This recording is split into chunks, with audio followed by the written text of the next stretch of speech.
Hello everybody, my name is John Gordonier. I'm the Director of Product Marketing here at SonicWall, and I'm extremely pleased that you have all chosen to take some time today to join us in reviewing some very interesting cybersecurity data that we've been compiling over the past year. So let me get started here. First off, who are we and what am I going to talk to you about? Well, in addition to being the Director of Product Marketing at SonicWall, I'm also a member of the SonicWall Capture Labs Data and Threat Intelligence team. And one of the things that me and the team try to do is put together data based on the SonicWall product installed base, telemetry, anonymized data. We gather a huge amount of data every day. For example, our firewalls, our email security solutions, our SSL VPN secure remote access solutions. Every day files are being sent around. We gather this anonymized data. We look at what types of threats our customers are actually seeing out in the wild, and we gather that into what we call the Capture Labs Threat Network. Okay, just an example of how many events we look at. We will look at over 100 million events per day in terms of the actual number of threats that our systems are seeing. Last year we analyzed over 10.5 billion malware attacks, for example. So Capture Labs has a threat team, around 50 engineers who are dedicated to providing not only the analysis for our customers, but also the protection for those same customers. As part of this, and this is where I come in, we also package up this information. I have data scientists who I work with that put together reports that we turn into metrics that are available to not only our customers, but also to anybody who is on the SonicWall website. So for example, what I'm showing here is something we call the SonicWall Security Center. This is a real-time map of the different types of threats that our customers are seeing. You can see right now malware is highlighted, and the blue line on the top right shows last year the amount of malware per month throughout the year, and the yellow line shows the amount of malware that we're seeing for January, February, and March of this year so far. You know, so you can see, for example, it's interesting. You can see that malware declined a little bit throughout the year last year, but this year, through the first 3 months, it picked up where it left off at the end of the year, but it's accelerating.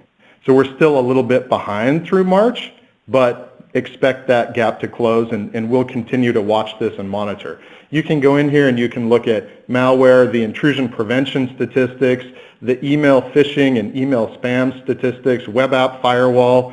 We look at IoT and cryptocurrency, a lot of different, crypto mining attacks, a lot of different capabilities that we turn into information that you can use. Now, if you're a customer, you also get this same data, but it's for your organization only. So you can see exactly what kind of malware you were hit by. You can see exactly what your intrusion prevention systems, for example, found. Everything that we gather is customized for our customers as well. So our charter really is to take this data that our team develops and turn it into security information that you can use as a customer or even as the general public to help drive your security policies. Once a year, we compile everything that we find into an annual cyber threat report. We launched this in March, and today I want to review the findings from 2018 with you, and I also have some information about what we're seeing so far this year that's interesting. So again, thanks for joining, and with no further ado, we'll jump straight into it. So we think of this at SonicWall as a cyber arms race. We think of kind of the good guys developing protection, are racing against the criminals who are trying to figure out how to steal that information, and we make strides, and then the bad guys make strides, and there's a continual race to try to protect our customers and protect you from cybercrime. So on the malware side, here's what we're seeing: 10.5 billion malware events in 2018, malware attacks. up from 2017 and 2016. We actually saw a little bit of a decline in 2016, but you can see that malware is trending up at about a 22% increase year over year. The malware is the left bar here, the left slider bar here, and you can see that beyond the 22% increase in malware, we also saw an 11% increase in ransomware, up to 206.5 million attacks this year, a 38% increase in intrusion attempts, and then web app attacks were up 56% as well. So some high-level metrics from what we saw last year.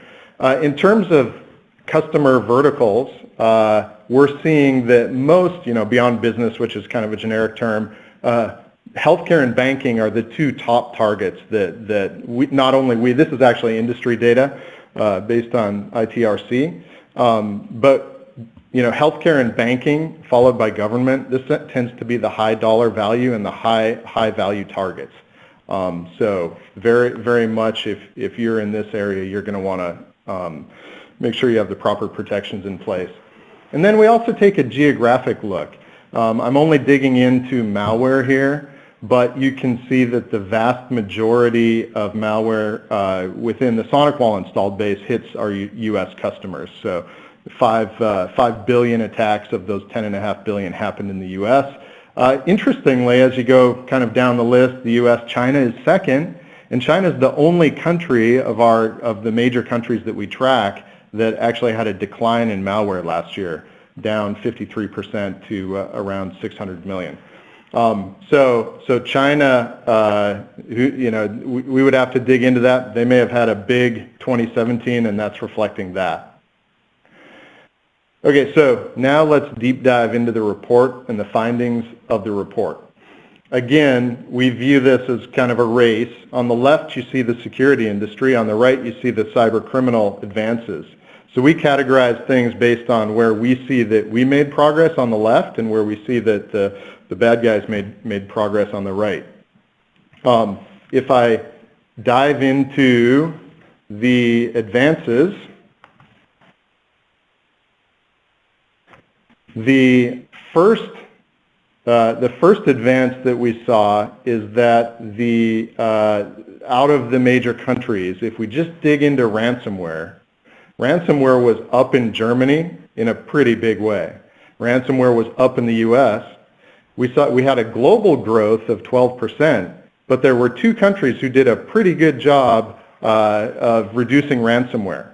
I'm not absolutely positive on the India side what happened, but I can tell you that in the UK, we believe there's a combination of awareness because of the huge attacks. Remember WannaCry back in 2017?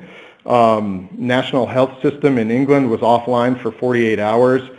It was a really big, WannaCry had a really big impact on England.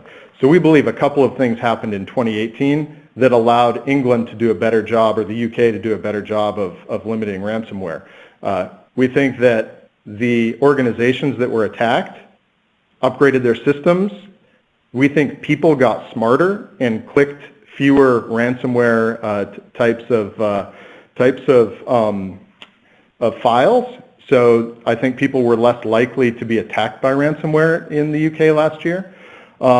But also, we think that attackers, based on the fact that it got more difficult to monetize ransomware in the UK, went and looked elsewhere. And so you kind of see this. When one country ends up being a big target one year, they drop off the following year, and other countries pick up the slack. And so we believe there's some of that as well. So that's ransomware. Not a big surprise. Everybody's talked about ransomware. It's well known. It's interesting to see the data. Now, another kind of brand new potential threat reared up in 2018. And we call these side channel attacks. The industry calls them side channel attacks. You might know them better by the names on the left side. The vulnerabilities that were announced, Meltdown and Spectre, actually were announced right after the turn of the year in January. As the first kind of memory-based side channel attacks. but followed up within the next 15 months by Foreshadow, Port Smash, and then Spoiler. Spoiler just hit last month. We were in Las Vegas at the annual RSA security conference, and Spoiler was announced. So we're still seeing vulnerabilities come out of this.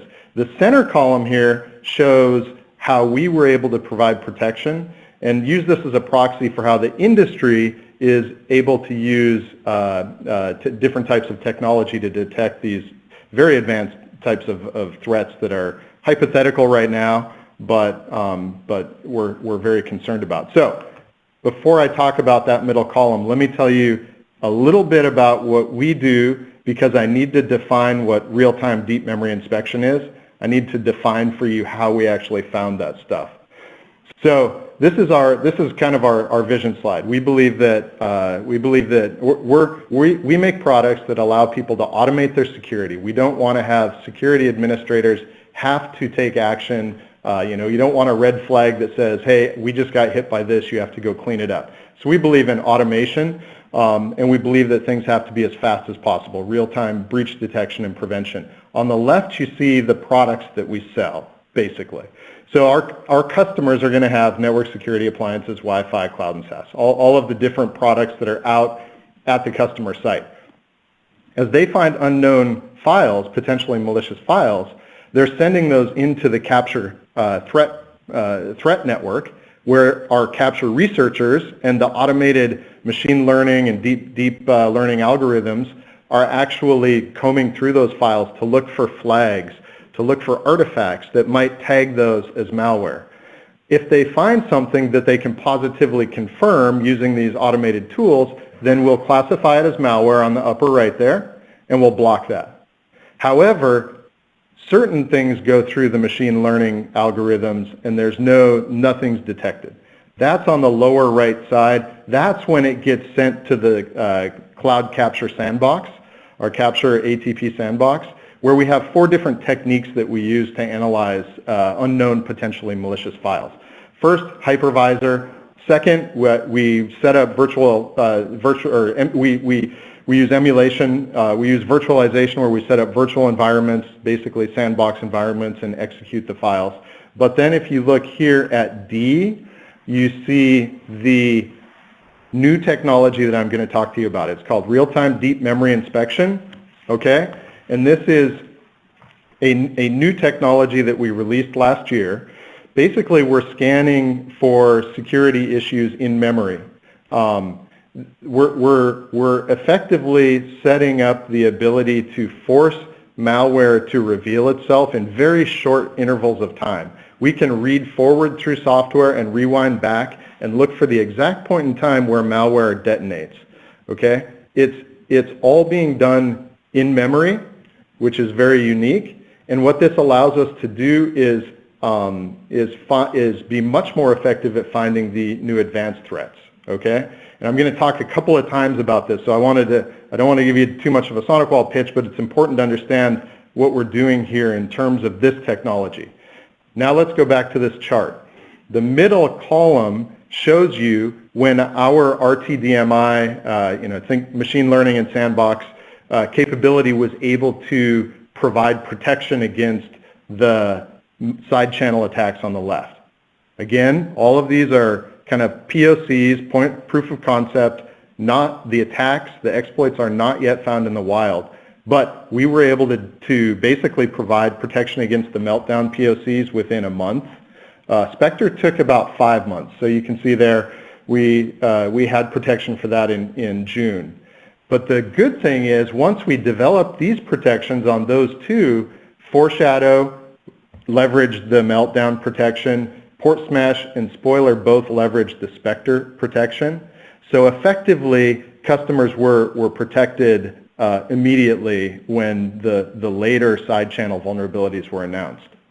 Very important, because this is an example of how we're using machine learning to provide protection from even the most advanced insidious threats today. So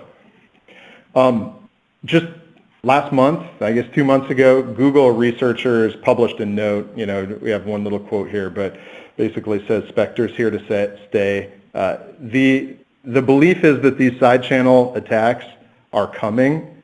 We believe they'll take a lot of development, and that most likely when the side channel attacks are launched, they're going to be nation state oriented simply because of the amount of development it takes to turn those into attacks.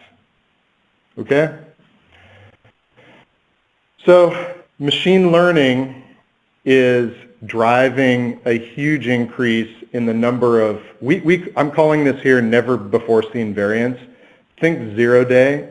These are variants of malware that you can go search public databases and not find any signatures created by any vendors. We've actually automated that, so every protection that we develop, we bounce it off of VirusTotal, for example, and we look at whether or not the rest of the industry's reported it. So we're finding, a substantial number, 3,500, 8,900, 27,000. You can see how last year the number of 0 days has increased through Q4 2018.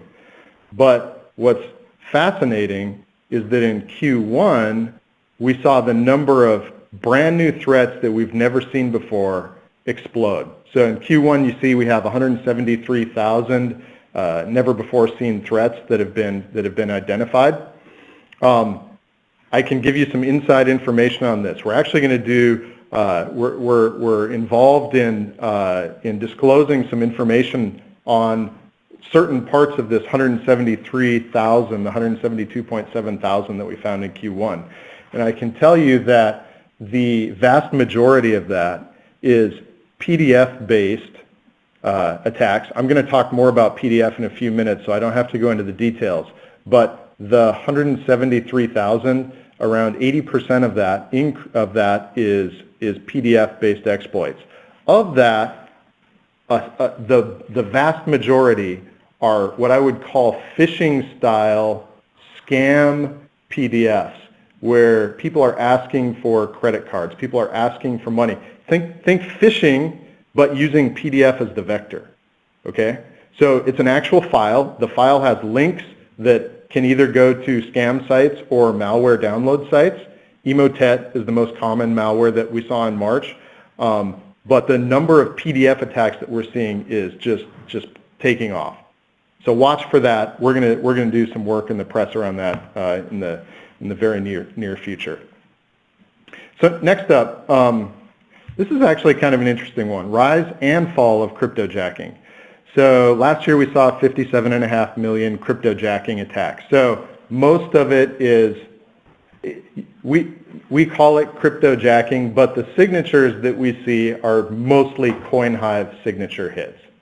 Why do we call that cryptojacking? Well, as a company who's focused on providing protection for businesses, most likely if you have somebody who loads CoinHive onto systems within your organization, they're not doing, they're misusing CoinHive, and they're maliciously loading it almost like a botnet into your system to be able to actually use your resources to mine for Bitcoins or Monero or whatever. So the problem with cryptojacking, the problem with CoinHive and crypto mining malware is that it is basically stealing organizations' resources, but also, you've got these botnet managers and they've got a foothold into your organization. Even if it's just CoinHive, you don't want to be part of botnets that could turn malicious. So you want to be able to control your network. So that's what we saw. Geographic breakout. The vast majority of what we saw was in Asia, or the majority. No, it's not the majority. The highest number of crypto mining events that we saw were in Asia, followed by South America, interestingly. Why is this? Well, I put a couple Bitcoin and Monero price charts in here yesterday. So this should be yesterday's price at the bottom right. Our theory is that you see the big spike. Bitcoin hit a spike around December of 2017. At that point, we think botnet managers, cyber criminals jumped into this, seeing huge amounts of profit that they could make by mining Bitcoins, and so they worked to convert their botnets into crypto mining malware botnets. By the time they were able to make this conversion, probably around mid last year, the bottom had already fallen out of Bitcoin. The money just wasn't there. Monero is the same thing. It's the same exact chart. So everybody moved into it. Everybody got into cryptojacking, and then the minute they were able to actually unleash the systems, everything fell away. So we think that caused them to pull back on crypto mining and focus on other more profitable areas of crime. The next up, phishing. Phishing's been around forever. Spam, everybody has an anti-spam filter. This is a well-known problem. We think it's interesting that we actually saw phishing decline. It's still one of the top vectors for information coming into the organization. However, what we did see, even though we declined by 4% over 2017, which is the blue line here, you can see how the gold line spikes out in November, December. We actually had our single highest month ever of phishing attacks in November, right around the holiday season. So we actually tracked it, and it was tied to Black Friday. So we saw a different behavior than we've seen in past years around phishing. We're obviously watching this year to see if that continues, because that could be a big problem for our customers as well. So phishing declined. We see those as the advances the security industry made. Now let's go look at where we maybe didn't do as well. I mentioned the UK and India did well on ransomware. The rest of the world saw ransomware attacks take off. The big difference we're seeing in ransomware is that more and more ransomware is actually being provided as a service. So we're seeing ransomware as a service take off. We're also seeing a lot of encryption of the ransomware payload downloads. So when Cerber, for example, gets downloaded to a system, we're seeing that it's using HTTPS encryption to protect those malware transfers. So changes in ransomware, they're probably tweaking it. They're working to get more profitable. Early days of ransomware, they hit a lot of unprofitable targets. Grandmothers who didn't know how to use Bitcoin. The real targets for ransomware organizations are big companies who have the sophistication to pay and the motivation to pay. So we're seeing that continue. I mentioned this earlier. Here's where we're seeing the growth of PDF and Office threats. This is really using documents as a new attack vector. In Q1 of last year, in Q3 of 2017, 1 out of every 10 file analyzed by our Capture ATP sandbox in the cloud was either PDF or Office document. Okay, that grew a year later to like 20%.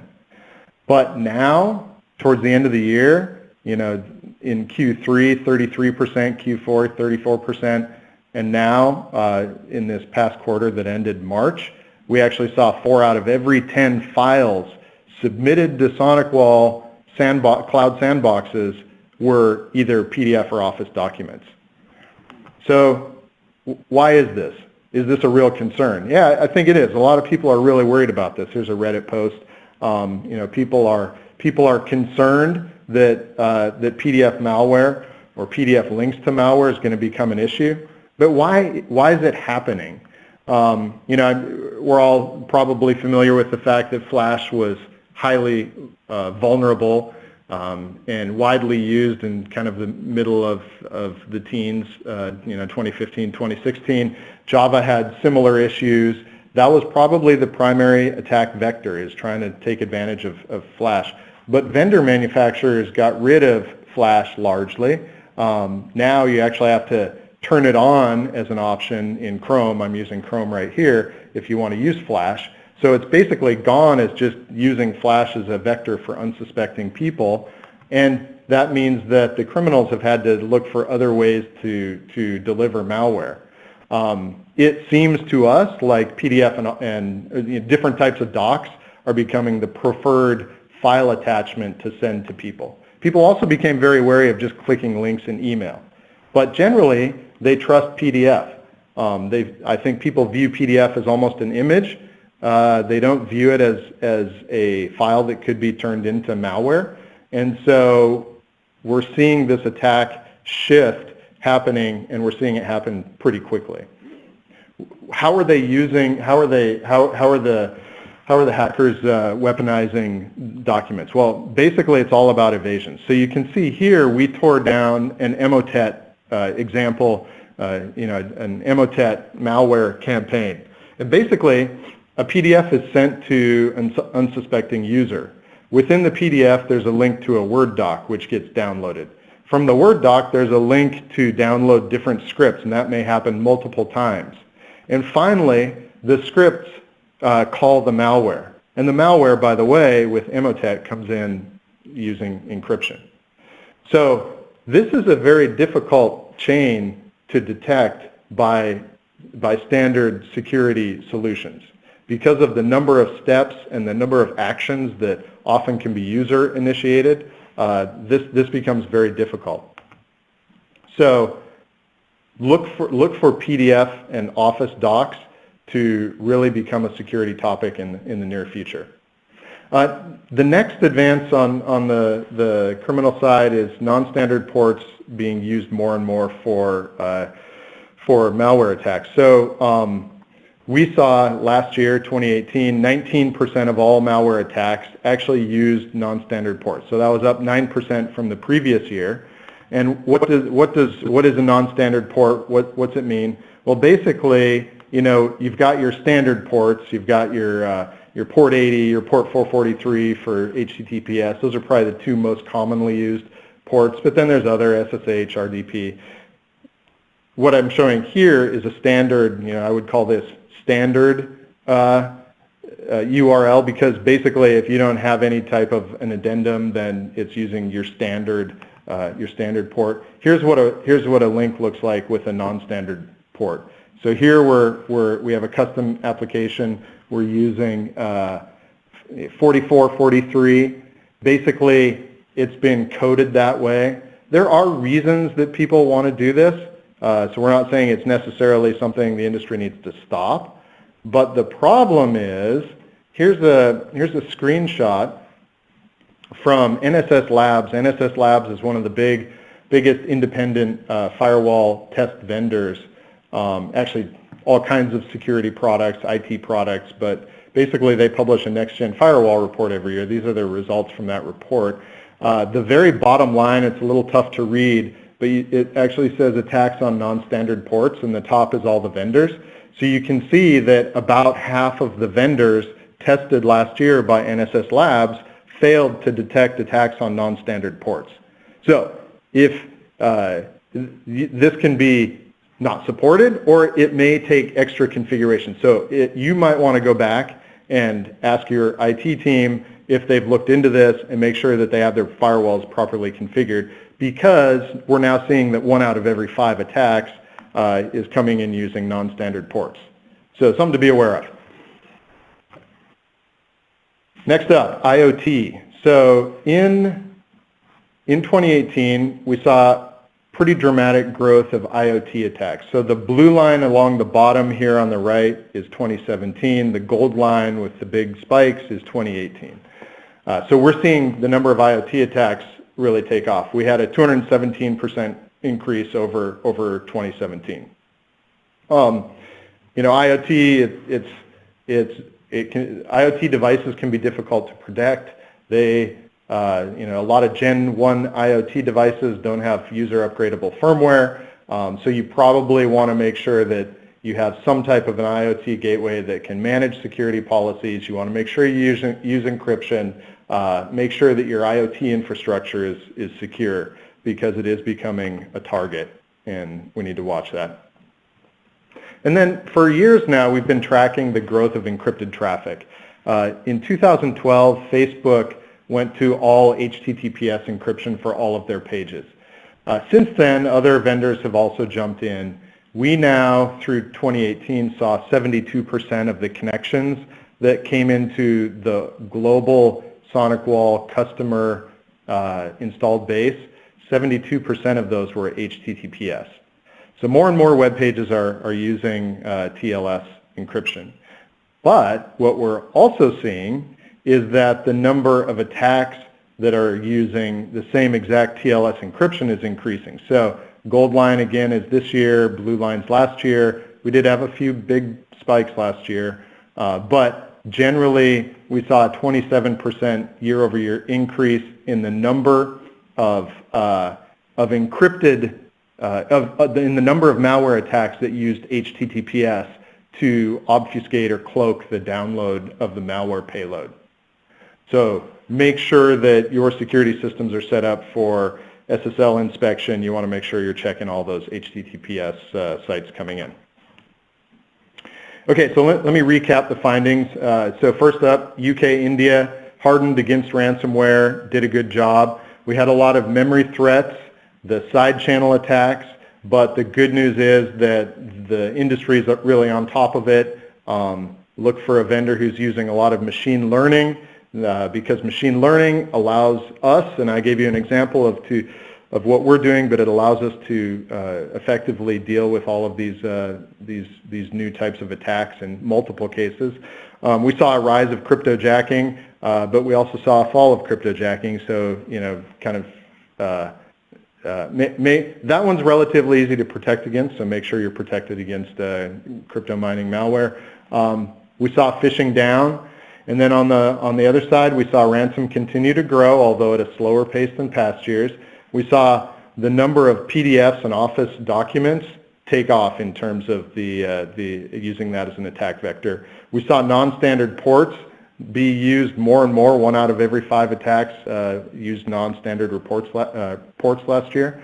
And then we saw IoT attacks take off, and the amount of HTTPS and TLS encryption by the bad guys increased. So why should you believe us? Well, first of all, we've been doing this for a long time. So SonicWall has been around for over 27 years now. We've been gathering this type of data since the mid-90s. And now we're eager to share this with the industry and make sure that you understand exactly how to protect yourself. In terms of who we are, we've shipped over 3 million firewalls. We have over 1 million firewalls protecting networks right now. For over 500,000 organizations with a full global footprint. And what do we believe you need to do to protect yourself? Well, again, our objective, our vision is to automate as much as possible and provide real-time protection so that you don't end up becoming one of the victims. So advanced threats, I talked about that on the left. Those are what are coming into your organization. The challenge becomes that those threats are coming in through email, through browsers, any vehicle, any traffic, whether it's encrypted or unencrypted, all of your networks, so they can come in on the wired, the wireless, your mobile network. Now we're seeing more attacks that are attacking business cloud apps, and across any device, PCs, mobile, tablets, whatever. So what do we provide? What do we think the right way to protect yourself? We think it's layers, but we think you need to inspect all of your encrypted traffic. You need to make sure you're leveraging machine learning to keep up with the rapidly changing threats. Multi-engine, CPU-based cloud sandbox. I can't stress enough how many files come in and there's no signature at the gateway. You have to have a strategy to deal with that. Sandbox is the way that the industry's gone. We think it's important that you don't just allow bad stuff to come into the organization. So we have a technique called block until verdict. We recommend that you make sure that you can block files while they're being analyzed and not let them in where they can be executed, and then it's too late and you have to go into a cleanup exercise. We believe there's value in a security operations center, a single pane of glass management, an integrated platform that shares threat intelligence, and these are the things that we're delivering and we're working to improve for our customers every day. Here's the architecture that we use. This is a big change from 10 years ago. So basically on the bottom, we've got all of the products, the solutions that you buy, but then inside the Capture Cloud platform, we're doing all of the analytics. You can do management, reporting, analytics. We're doing the threat intelligence and threat sharing. So there's a whole cloud element to today's security that ties this all together. How does this break out in terms of protection? I've talked to you about many of these numbers, but we like to look at the number of attacks that our average customers hit by. So this chart shows, 10.5 billion on the right side, attacks came in, 22% growth over 2017. How's that break out for you? Why do you care? Well, that means there were about 25,000 malware attacks on the typical SonicWall customer last year. About 490 ransomware attacks. We saw in the next bar over, 1,276 of those malware attacks would have made it through into your system if you didn't have some type of SSL protection in line. And then we think a sandbox is incredibly important. The sandbox for our typical customer would block 5,500, phishing, email security solution would block 5,488 phishing attacks per customer. And then we get into the sandbox where we're detecting about 1,000 unknown files per day. So the volumes really are there. The idea that you need to make sure you're protected is important, and the sandbox becomes wildly important. Then we look at it broken down by geos. You can see that most geos had over the last year increases across the board, with the exception of the UK, which had a decline in ransomware. Asia had a decline in malware and ransomware. All of this data you can get off of the SonicWall Security Center, so I encourage you to go take a look there. So now let's look at what we're seeing year to date. And this is January through March of this year. So we saw that the number of malware attacks on our customers declined, so down 20% over last year. But remember that arrow or the chart I showed you at the very start of the presentation? January, February, March are all increasing month over month, and we're about to cross over. So we expect that we're going to go positive if we keep the same trajectory on the number of attacks. Ransomware attacks are down. CRYPTOJACKING is taken off again, 226% increase over last year. We're seeing fewer attacks using non-standard ports, and again, it's only 3 months of data, so I kind of think this data will equalize out as we go through the year. Intrusion prevention systems are blocking 10% more than last year. Encrypted threats are way up, so we're seeing way more encryption used to mask malware downloads. So again, look into that. Web app attacks are down. Phishing attacks increased a little. So remember that chart was way up in November, December. It looks like phishing is still going up this year. So this is the type of data that we want to bring to you. We want to make sure that you have this knowledge so that you can build your systems. We call this our mission. Educate you so that you can take the necessary actions to protect your infrastructure. So thank you again. I really appreciate that you all dialed in and listened to this. I hope you found this useful. There are some links to this on this webcast. You can actually download our threat report. It's about 40 pages. It has the deep dive detail that matches what I just went through with you. So please pull that down, take a look at that, as well as some other assets that you can read through. Thank you very much, and have a great day. Thanks.